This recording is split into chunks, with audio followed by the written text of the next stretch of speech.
इगतपुरी शहरात बिबट्या जेरबंद। इगतपुरी शहरातील धम्मगिरीजवळील स्वप्नर मळा येथे वन विभागाने लावलेल्या पिंजऱ्यात बिबट्या जेरबंद झालाय। शनिवारी सकाळी 6च्या सुमारास नागरिकांच्या हे लक्षात आले। बिबट्या पकडण्यात आल्याने नागरिकांनी सुटकेचा श्वास घेतलाय।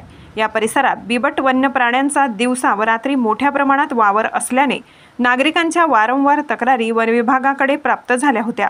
या बिबट्याच्या दहशतीने नागरिकांमध्ये भीतीचे वातावरण होते। दरम्यान कोणत्याही प्रकारे जीवितहानी घडू नये म्हणून इगतपुरी वन विभागाने वेळीच दखल घेऊन पिंजरा लावून बिबट वन्य प्राणी बंदिस्त केला। सदर बिबट नर जातीचा असून वय अंदाजे 5 ते 6 वर्ष असल्याचे वन परिक्षेत्र अधिकारी केतन बिरारीस यांनी सांगितले। सदर वन्य प्राणी बिबट नैसर्गिक अधिवासात सोडणार असल्याची माहिती त्यांनी दिली। ही मोहीम वन परिक्षेत्र अधिकारी केतन बिरारीस यांच्या मार्गदर्शनाखाली वनरक्षक गौरव गांगुर्डे, फैज अली सय्यद, सोमनाथ जाधव, मालती पाडवी, वनमजूर काळू आगिवले यांनी यशस्वी केली। महाराष्ट्र माझा न्यूज प्रतिनिधी भागीरथ आतकरी।